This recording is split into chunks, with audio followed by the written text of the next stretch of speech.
In today's episode of the Motorhome Matt podcast, we go live to the Manchester show for my talk on changes to European travel in 2026. And we answer your questions on whether to add your partner to your insurance, navigation systems, and why someone would buy a 4x4 campervan.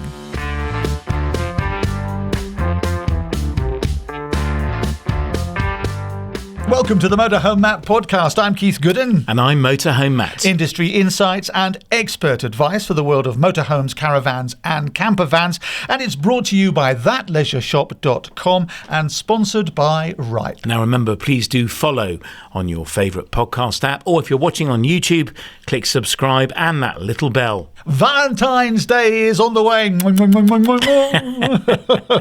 Are you up to anything, Matt? I'm not telling you if I am. Special offer at the shop, for instance? That's a good idea, and there may well be. My suggestion would be to head to thatleisureshop.com and sign up to the mailing list, or follow us on socials, Facebook and Instagram, That Leisure Shop, and you'll be first to know. Oh, it's a secret. Oh. And by the way, if you haven't got a significant other or you're on your own this year, Matt is always available. Hey, on the end of a phone. Straight into the main topic today, because you've been on stage again, Matt. So, How did it feel post-surgery? It was my first kind of public outing, I guess. I was a bit nervous about it, but it was good. It was great, actually, to be meeting people again, back at a show. It does get a bit tiring. I still get very breathless. But it was great, really good. I must say, if this is your first podcast with the Motorhome Matt crew, that he had more than an ingrowing toenail, a triple heart bypass. Big stuff. Ba-boom.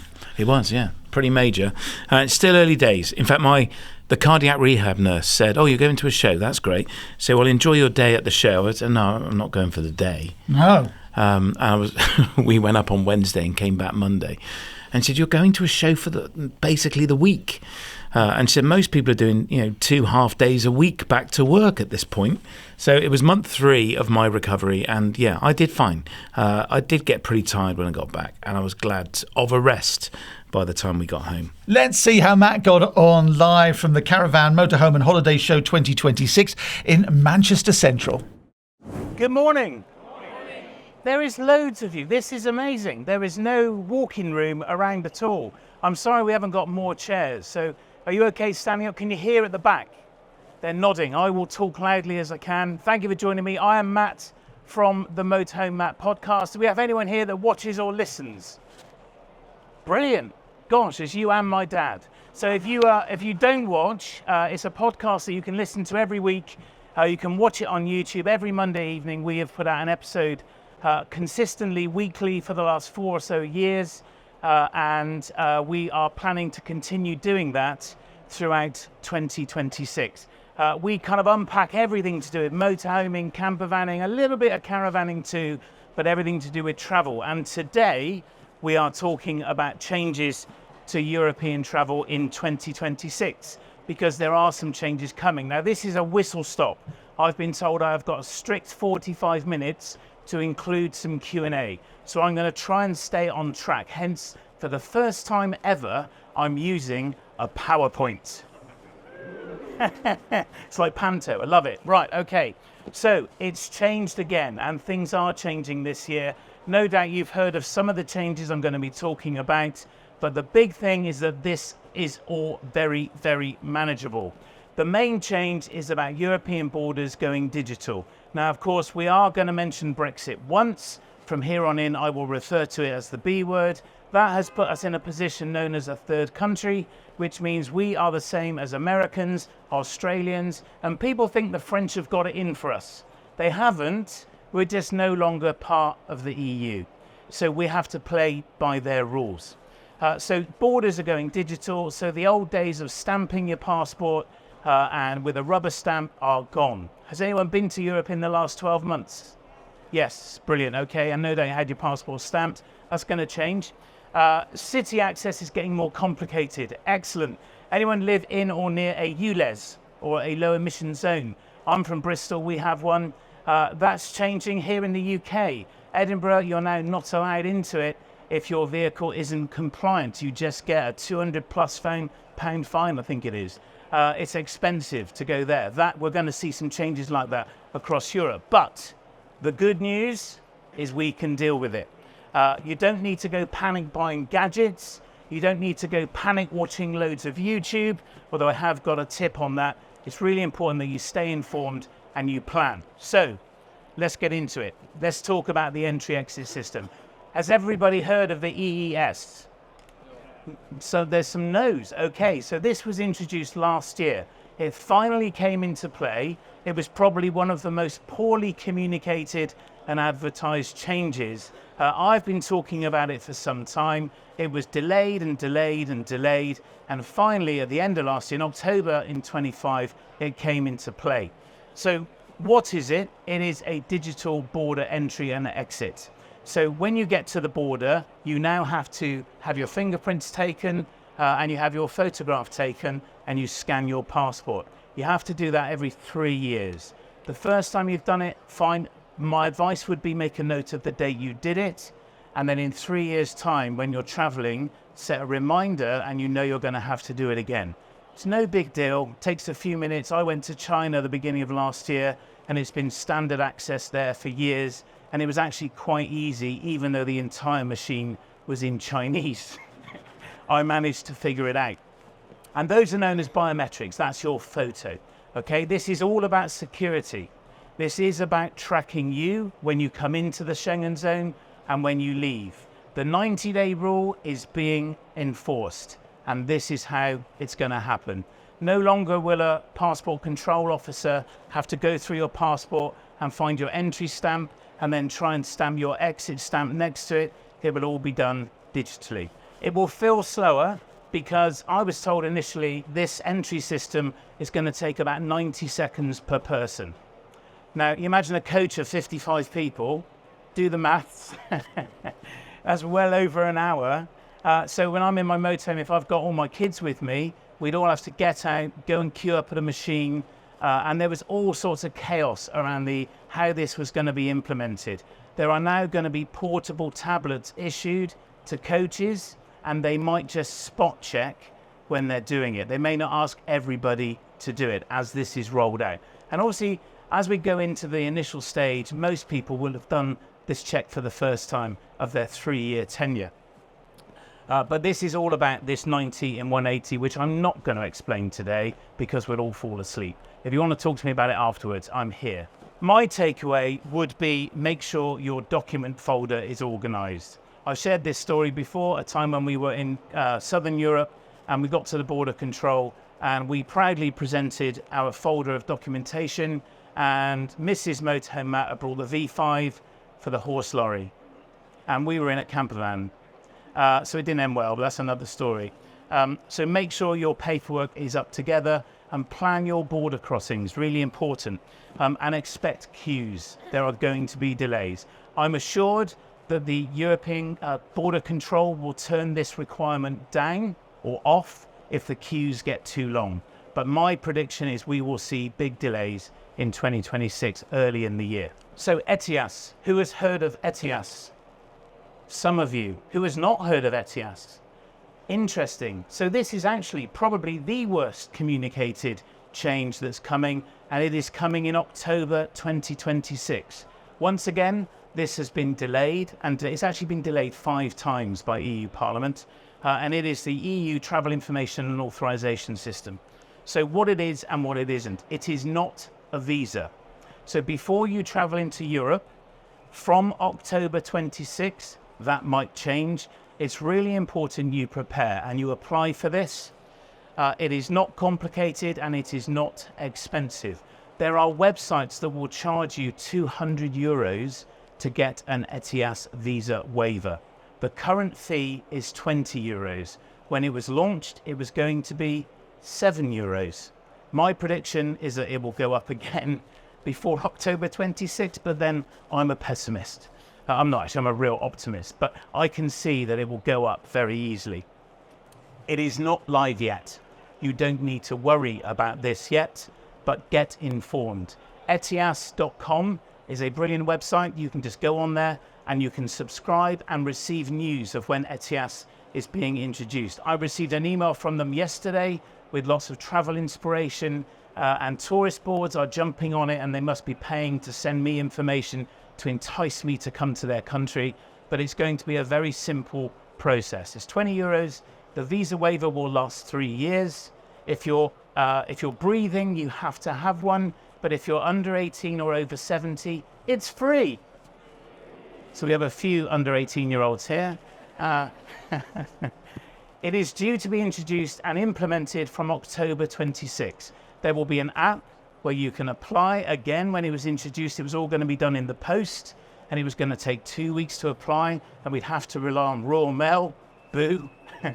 That's not going to end well, was it? It's now going to be emailed to you or via the app in moments, in minutes. So it's going to be very easy. And again, you have to do this every 3 years. There is expected to be a grace period of people arriving at the border without one because they weren't here today and they didn't know. And so they will be allowed through. But again, I expect this to cause queues again in October 26 and thereon. As people go, oh, what? An ETIAS? Motorhome Matt didn't tell me about that. But now you know. And a big one, it applies to people, not vehicles. And I say this, if you're breathing, you need one because it will help us all remember that. But again, if you're under 18, over 70, you don't have to pay. My takeaway is follow the Motorhome Matt podcast because I am following this very closely. And when it's introduced, we will announce that it's introduced and it's live. Sign up to the emails from ETIAS itself. And the cost will be, at the moment, €20. If there's a website telling you it's €200, close it. It's a con. Racing on. Now, somewhere, I have a briefcase. I don't know where it is. Yay. Thank you. Have you heard of the V16 beacon? Some of you. It's like a suitcase, by the way. It's cool, isn't it? I'd like to say I've been to all these places, but I bought it on eBay for 10 quid. But don't tell anyone. So this is a great mess up, this one. The V16 beacon has been introduced by the Spanish authorities. Has anyone heard of this? Quick show of hands. Yeah, brilliant. Sorry, I'm going to bore you. But there's loads of misinformation out there about the V16 beacon, including from me, because things have changed since it was introduced. So from the 1st of January this year, the Spanish authorities banned the red warning triangle. Does anyone know, if you've been to one of my talks before, please don't answer, how far behind your car should you place the red warning triangle in meters? Quick answer? 10 meters? No. 50? Close. 70? That's further away. One more guess? Basically, you don't know, do you? This is in the highway code. It's 45 meters. So I can tell none of you memorized the highway code. Anyway, there were reports that in 1 year, 30 people were actually killed or seriously injured placing the red warning triangle. When I found this out, I actually laughed. I thought it was a joke. It's actually true. So they introduced one of these. Now this flashes, so I'm going to make it flash. If you have a problem with the strobing light, I'll warn you before I turn it on. You can close your eyes. So the idea is, imagine you're in a car. This is metal, very appropriate. We don't sell these. People have been asked if we sell these. We don't sell these at the shop. But you can put this on the roof of your car without getting out. Close your eyes, it's going to flash. And that is a V16 warning beacon instead of the red warning light. I've stopped it flashing. Now the idea is this can be seen from 1 kilometre away in thick fog, and it flashes at that certain speed and colour. That is what makes it a V16 beacon. There are lots of cheap alternatives that spin red and all sorts of different types. They are not V16 compliant. What the Spanish authorities introduced then was something called the DGT 3.0. I just want to watch the sign lady language translate that. Very well done. And what that does is when you activate this, it tells the authorities, the DGT, where you are. So they can respond. They know then that there's a blockage and on the road and potentially send help. Really clever.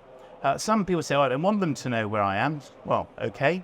Now, as non-Spaniards, and this is the new ruling, non-Spaniards, or if the vehicle is not registered in Spain, you don't need to have one of these. You can use your red triangle. However, if you are a non-Spaniard driving a Spanish registered vehicle, it must have one of these. Or if you're a Spaniard driving a non-Spanish vehicle, you must have one of these. This is my understanding from the rules. And then, literally 2 weeks ago, a press release went out from the DGT 3.0 saying, oh, well, we've decided that we're going to let Spanish people use the red triangle as well. So it's a complete mess. So my advice is, buy one of these when you go to Spain. Buy one of these when you go anywhere. We drove here up the M6 on a smart motorway. And a couple of years ago, in December, we had Edmund King, who is the president of the AA, on the podcast. It was a great privilege to talk to him. And he revealed that smart motorways, the cameras that pick you up when you stop, didn't always work. Meaning you are in lane 1 stationary and very vulnerable. And then a few months after, you might remember this, the BBC Panorama programme caught on to this story, and the Highways Agency admitted that actually the cameras hadn't worked at all for 9 months. And the other thing that Edmund revealed is if you were in a Mini, the cameras didn't pick you up at all because you were too low. Now, my daughter is in a little Citroen C1. Potentially her car wouldn't be picked up on a smart motorway if she were to break down in lane 1. One of these on her roof could save a life. When you do break down in a smart motorway, the red X should come on. We came here on Wednesday and there was a lorry stopped in lane 1. There was no red X until after we'd passed the lorry. So even if the red X does come on, you're still then reliant on the lorry driver changing lanes into lane 2 and getting out of your way. And if they're looking at their sat-nav or worse, they could easily miss it, couldn't they? I think one of these is a very sensible addition to your car. The second time you turn it on, it's a torch. So you can put that under your bonnet and you can see in the engine bay if you had a problem. Now, I know what you're thinking. Is anyone here in the audience own a motorhome that's made of plastic of some sort? Yeah, well, it's not going to work on my motor, is it, Matt? It's plastic. You're right. You can manually turn it on. I'm going to make it flash again. Again, I turn it on manually. It's flashing now, and I can place it on the floor, or if I can get onto the roof of the motorhome on the roof, it's stopped flashing. Full disclosure, we do sell these on our stand over there, that leisure shop, and there's a deal to buy 3. I broke down on a motorbike on an Alpine Pass, had a flat tyre, which is a disaster on a motorbike, and I was on a sharp bend, and I had a mini triangle that I placed roughly 45 metres behind the motorbike, but it was easily missed, and I would have appreciated having 2 or 3 of those to keep me safe and making sure nobody hit my motorbike. So something to consider buying. Right, I've forgotten on this slide. See, I knew this. So the important here is to separate facts from Facebook because there is so much misinformation on these beacons online. Those are the facts. So the big thing is under the Vienna Convention, we can use our red triangle. You don't legally have to have one like that or one with the SIM card in that tells the authorities where you've stopped. So again, new rules needing nuance and clarification. And I guarantee the Spanish authorities will change the rules again this year. Just watch. Okay, low emission zones. I hate these. Anyone a fan? Don't you dare put your hand up. I am not a fan, but anyway, confused by them? Well, you will be. So they're called a critère in Spain. Clean air is what that stands for. And rules are city-based, not country-based. So is anyone here planning to go to France, for example, in this year? Okay. If you're not going into a city affected by clean air zones, you don't need one. If you're staying rural, you don't have to worry. You have to apply for one of these little stickers you can see on the screen that identifies your vehicle, and it goes in the windscreen. It goes just in front of the right-hand driving position in the bottom corner, and it stays there, and it will last the life of your vehicle or the life of your windscreen, as I recently discovered when I had a new one. So we had to order a new critère. And they are about €5 posted. Has anyone bought one recently? Wow, loads of it. And what did you pay? Any shout outs? Can you remember? €5 or €6? Not very much. And again, there are lots of websites asking for €100 or more to get you one of these. It's a scam. They literally are a few pounds. And that includes posting to you here at home. Fines are automated. People say, oh, I went in, how are they going to find me? They will. The DVLA are partnering with European authorities. You will get a fine. Same with speeding. Brussels are changing their low emission zones this year, and France, I predict, will increase the number of cities that are affected. There's a great website called Urban Access Regulations where you can find out if the city you're going to is affected. At the end of this talk, there is a QR code and a URL and some flyers which we'll have up here at the end, and it has that QR on, and you can get all this information from that webpage. And you can see Strasbourg are doing the same, as are the Dutch. Right. So check before you go. That's the most important thing. It's all about pre-planning. The pet passport. Anyone taking a pet to Europe? A few of you. Yes, right. I'm going to fly through this really quickly. There is a rumor it's back, and it is, but it isn't. And I'm going to explain. And again, there is so much misinformation online. I was watching a lovely couple on YouTube who live in Spain telling us all about the V16, the pet passport, and none of it was correct. And they're on YouTube as an authority informing me and misinforming me. So UK travellers currently must obtain an animal health certificate. I'm not going to unpack that in any great detail, but my advice is make sure you're sorted at least 10 days before you go. For some reason, they last for 4 months. I don't know why, because I can only go to Europe for 90 days. And that means I can leave Reg, our border terrier, behind. I really wouldn't want to do that.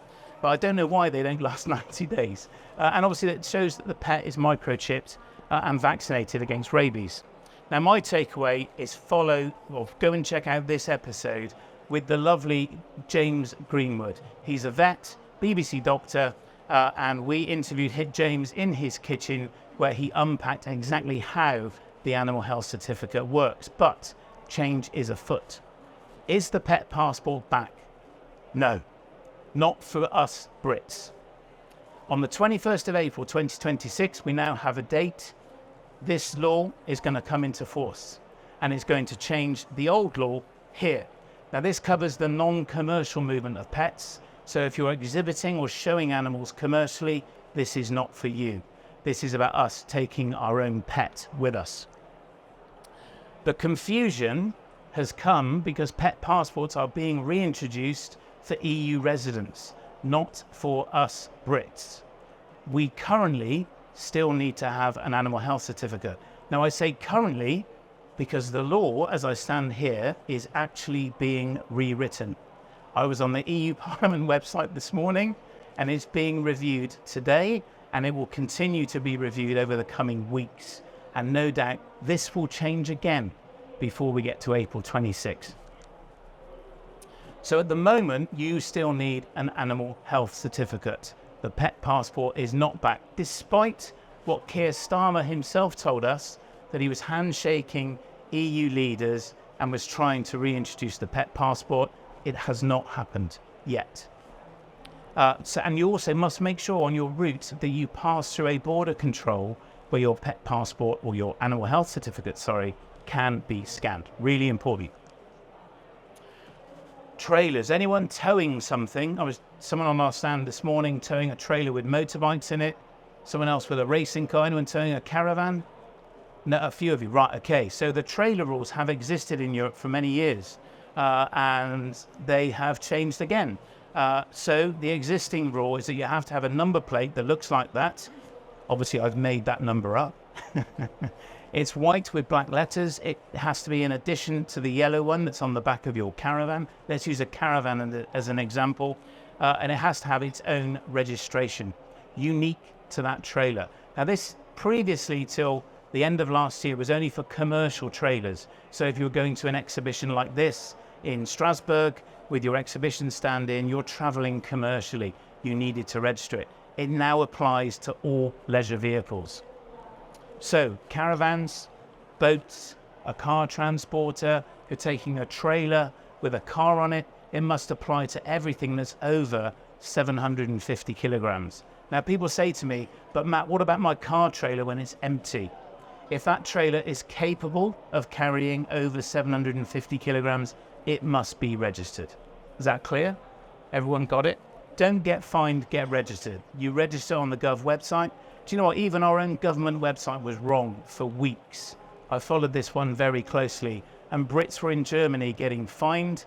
You're not here, are you? I'd love to hear your story if it was you. And meanwhile, gov.uk was still out of date. This took several months to get updated. It's correct now, and it costs about £20. Okay, so my final takeaways, just to wrap up, and I've managed to leave some time for questions. Travel smart. Don't be scared. Please don't be scared. Just make sure you are informed. Avoid assumptions. We all know what assuming means, don't we? I'm not going to say it, but please make sure you're not following out-of-date advice. I have stood on stages and been on screen giving what is now incorrect advice. Stuff has changed, and I've no doubt it will continue to. So make sure you check the date that advice was issued. Today, we're in January 26. This will be our date next week, probably, thanks to the EU Parliament. But make sure you relax and enjoy the journey. Has anyone been to Europe in a motorhome or a campervan? Isn't it amazing? It is so much easier than here. Is anyone here thinking of going to Europe in a motorhome or Yes, brilliant. Don't be put off. There's a lot to take on board. Follow the podcast, please, and make sure you get informed, and you will have an amazing time, I promise.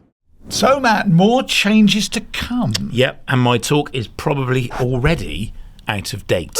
Only because the EU Parliament are still ruling on some of these guidances, as you saw in the talk. So my advice would be stay tuned to this podcast, because we will be following the changes very closely, both to the animal health certificate and any changes to the entry-exit system and ETIAS. So stay tuned.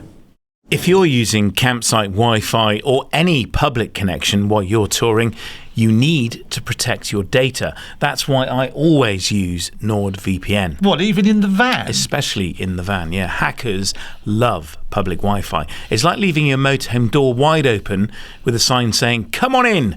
NordVPN encrypts everything, so your online activity's locked down tight.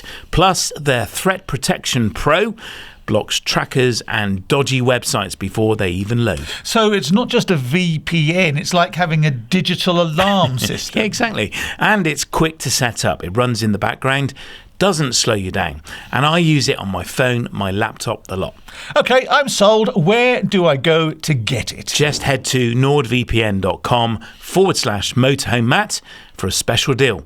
Get 4 extra months included, and there's a 30-day money-back guarantee, so nothing to lose. Nice one. That's nordvpn.com/Motorhome Matt. That's it. Get sorted before your next trip. It's the Motorhome Matt podcast with me, Keith Gooden. And me, Motorhome Matt. It's brought to you with thatleisureshop.com and sponsored by Ripe.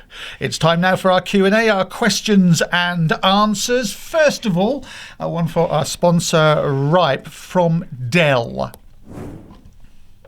Hi Matt, it's Dell. It was nice to talk to you at the NEC. So I have a dilemma at the minute. We bought a new motorhome at the NEC this weekend. It's our first motorhome, and prior to that we got an insurance quote from Ripe, which was really competitive.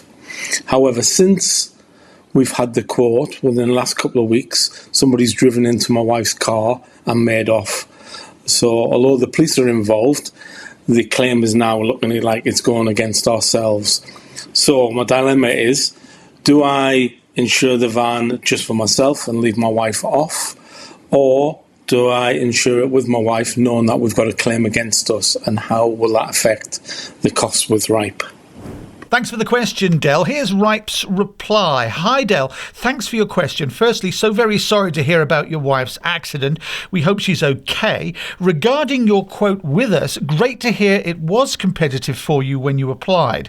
Thanks for giving us a try. So, in light of this accident, you would need to declare it at the point of quote. If the claim was on your wife's car insurance, then you only need to declare it if your wife is on your motorhome policy.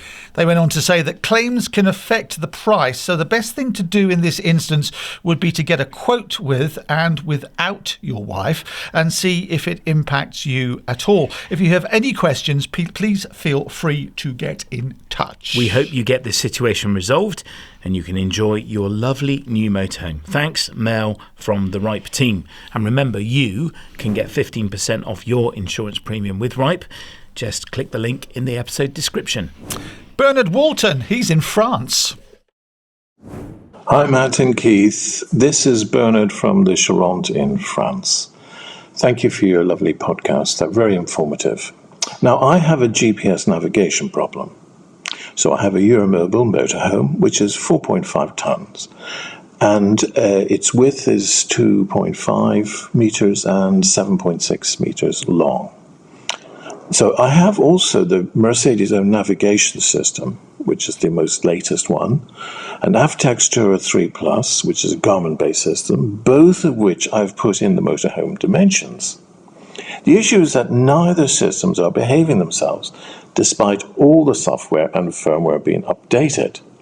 Here in France, they've taken me up one-way systems the wrong way, and once I was rescued by the police. They also taken me into weight and length restricted lanes into towns. So please, can you tell me what is going wrong and any advice you would give me? Thank you. Poor Bernard there, Bernard Walton in France. So what's going on with his sat-nav? Well, if you see a French-registered Euromobile, my suggestion is don't follow it. You never know where you might end up. This sounds like a nightmare, Bernard. I don't know the solution to this. I can imagine that the Mercedes sat-nav system is a little bit out of date. But the Garmin one, if you've updated it within the Avtex system, it should be on point, unless there are flaws in its database. So my advice would be give Garmin customer services a call. I've had to in the past, and they've been really helpful.